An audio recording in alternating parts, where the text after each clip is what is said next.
Halo sahabat cerdas, Assalamualaikum warahmatullahi wabarakatuh. Pada kesempatan kali ini, kita akan belajar pada tema 4, Sehat itu penting, subtema 3, Cara memelihara kesehatan organ peredaran darah manusia, dan kita sampai pada pembelajaran keempat. Sahabat cerdas, sebelum kita mulai pembelajaran kita, jangan lupa untuk berdoa terlebih dahulu.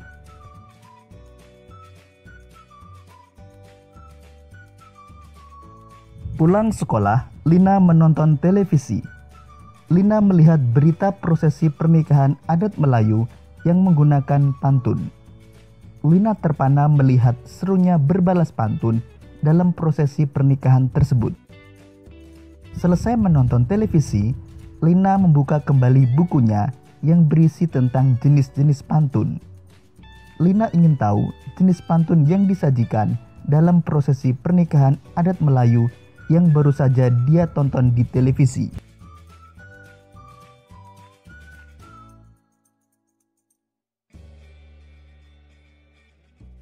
Pantun yang disajikan dalam sebuah prosesi pernikahan termasuk jenis pantun tua. Pantun tua adalah pantun yang berhubungan dengan orang tua. Biasanya pantun tua berisi tentang adat, budaya, agama, dan nasihat. Karena pantun tersebut disajikan dalam prosesi pernikahan yang merupakan adat dan budaya suatu daerah, pantun tersebut berjenis pantun tua.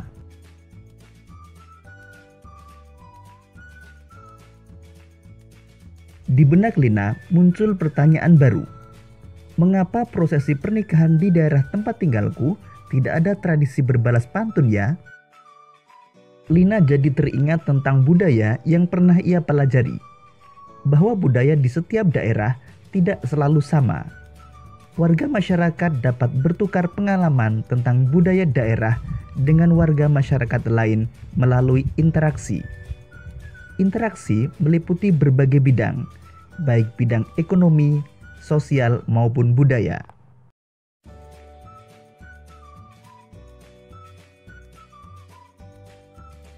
Sahabat cerdas, perbedaan adat pernikahan merupakan contoh perbedaan budaya. Pengenalan budaya daerah dengan daerah lain terjadi karena adanya interaksi antar warga masyarakat. Interaksi antar warga masyarakat terjadi dalam berbagai bidang seperti sosial dan ekonomi. Interaksi antar warga masyarakat terjadi karena beberapa faktor. Berikut ini beberapa faktor yang mempengaruhi interaksi antar warga masyarakat. Pertama, perbedaan kandungan sumber daya alam pada setiap daerah. Perbedaan sumber daya alam mendorong suatu daerah menghasilkan produk yang berbeda. Hal ini dapat menyebabkan terjadinya interaksi orang-orang dari daerah yang berbeda. Misalnya suatu daerah memerlukan batu bara untuk bahan pembangkit listrik, namun daerah tersebut tidak memilikinya. Maka daerah tersebut membeli batu bara dari daerah penghasil batu bara. Kedua, tidak mampu memenuhi kebutuhan sendiri. Satu daerah tentu tidak mampu memenuhi semua barang dan jasa yang dibutuhkannya, sehingga untuk memenuhinya harus berinteraksi dengan daerah lain.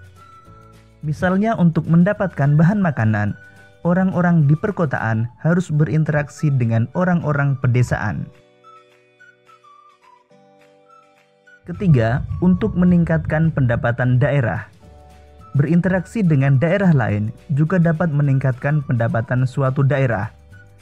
Misalnya daerah pantai menjual hasil nelayan ke daerah lain sehingga perekonomian di daerah pantai tersebut meningkat.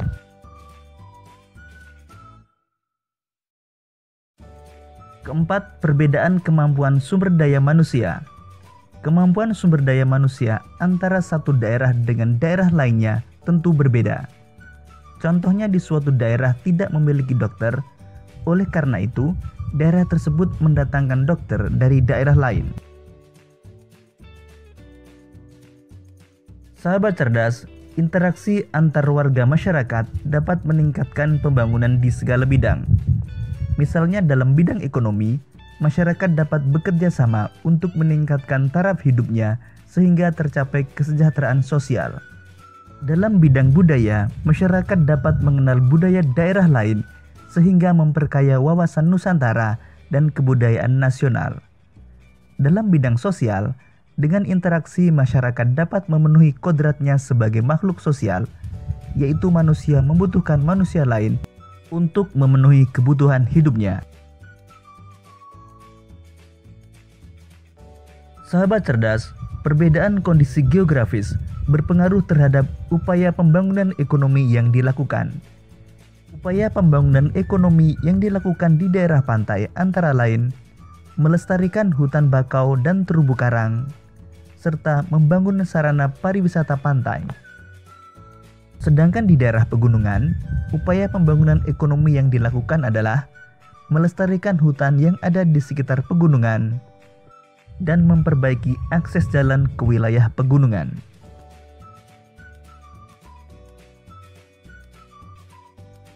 Sahabat cerdas, pada pembelajaran sebelumnya, kalian telah belajar tentang tanggung jawab sebagai warga masyarakat.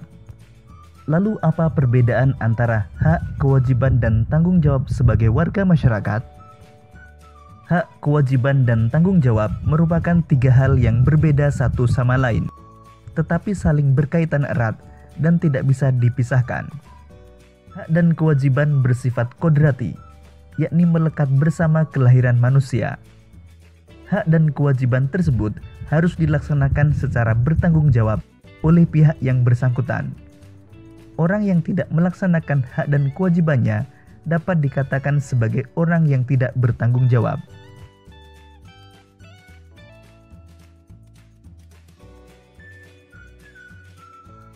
Hak sebagai warga masyarakat. Hak berarti sesuatu yang mutlak menjadi milik seseorang dan penggunaannya tergantung kepada orang yang bersangkutan.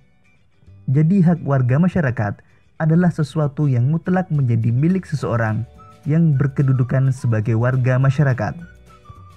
Hak sebagai warga masyarakat antara lain mendapatkan perlindungan hukum, mendapatkan pekerjaan dan penghidupan yang layak, menikmati lingkungan bersih, hidup tenang dan damai, bebas memilih, memeluk dan menjalankan agama, berpendapat dan berorganisasi, dan mengembangkan kebudayaan daerah.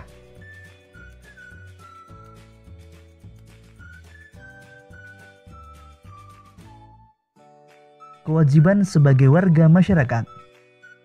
Kewajiban berarti sesuatu yang harus dilakukan dengan penuh rasa tanggung jawab.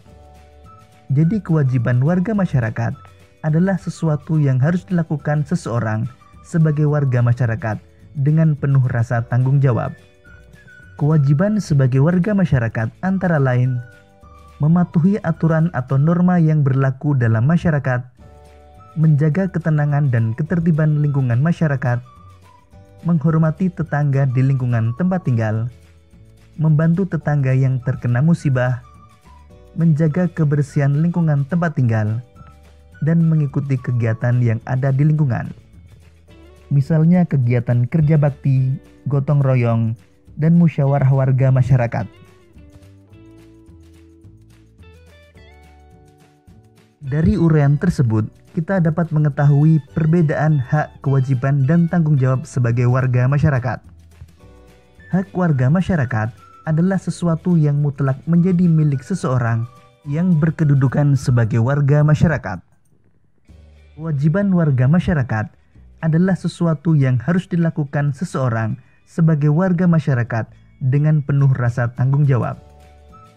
Tanggung jawab sebagai warga masyarakat adalah tugas dan kewajiban yang harus dilaksanakan seseorang dalam kedudukannya sebagai warga masyarakat. Demikian tadi sahabat cerdas pembelajaran kita pada tema 4, subtema 3, dan pembelajaran keempat. Untuk menguji pemahamanmu, kamu dapat mengerjakan latihan soal yang terdapat pada deskripsi video ini. Sampai jumpa pada pembelajaran berikutnya. Tetap semangat dan selamat belajar.